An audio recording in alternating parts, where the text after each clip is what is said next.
تفسیر القرآن آج کا سبق سورۃ الاعراف آیت نمبر 50 سے 53 تک۔ اعوذ باللہ من الشیطان الرجیم،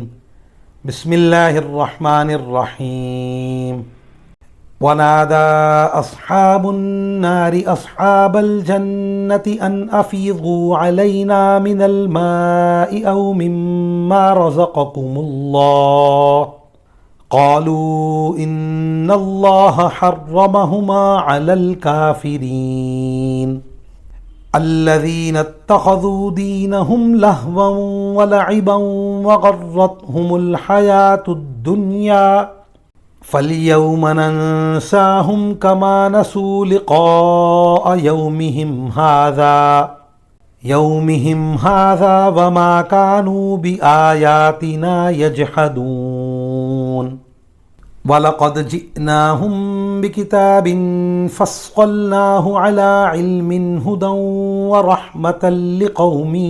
يُؤْمِنُونَ هل ينظرون إلا تأويله يوم يأتي تأويله يقول الذين نسوه من قبل قد جاءت رسل ربنا بالحق فهل لنا من شفعاء فيشفعوا لنا أو نرد فنعمل غير الذي كنا نعمل قد خسروا انفسهم وضل عنهم ما كانوا يفترون۔ ترجمہ۔ اور دوزخ والے جنت والوں سے کہیں گے کہ ہم پر تھوڑا سا پانی ہی ڈال دو، یا اللہ نے تمہیں جو نعمتیں دی ہیں ان کا کوئی حصہ ہم تک بھی پہنچا دو۔ وہ جواب دیں گے کہ اللہ نے یہ دونوں چیزیں ان کافروں پر حرام کر دی ہیں جنہوں نے اپنے دین کو کھیل تماشا بنا رکھا تھا اور جن کو دنیاوی زندگی نے دھوکے میں ڈال دیا تھا۔ چنانچہ آج ہم بھی ان کو اسی طرح بھلا دیں گے جیسے وہ اس بات کو بھلائے بیٹھے تھے کہ انہیں اس دن کا سامنا کرنا ہے، اور جیسے وہ ہماری آیتوں کا کھلم کھلا انکار کیا کرتے تھے۔ اور حقیقت یہ ہے کہ ہم ان کے پاس ایک ایسی کتاب لے آئے ہیں جس میں ہم نے اپنے علم کی بنیاد پر ہر چیز کی تفصیل بتا دی ہے، اور جو لوگ ایمان لائیں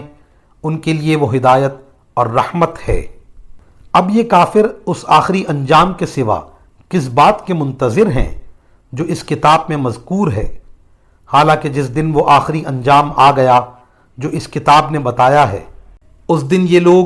جو اس انجام کو پہلے بھلا چکے تھے یہ کہیں گے کہ ہمارے پروردگار کے پیغمبر واقعی سچی خبر لائے تھے۔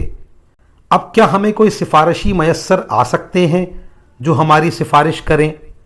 یا کیا ایسا ہو سکتا ہے کہ ہمیں دوبارہ وہیں دنیا میں بھیج دیا جائے تاکہ ہم جو برے کام پہلے کرتے رہے ہیں ان کے برخلاف دوسرے نیک عمل کریں۔ حقیقت یہ ہے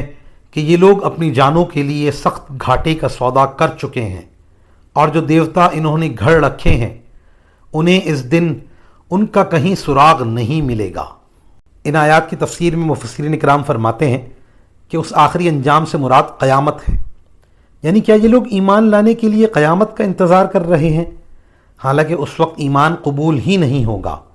اور جب وہ آ جائے گی تو ان کو حسرت کرنے کے سوا کچھ حاصل نہیں ہوگا۔ وآخر دعوانا ان الحمد للہ رب العالمین۔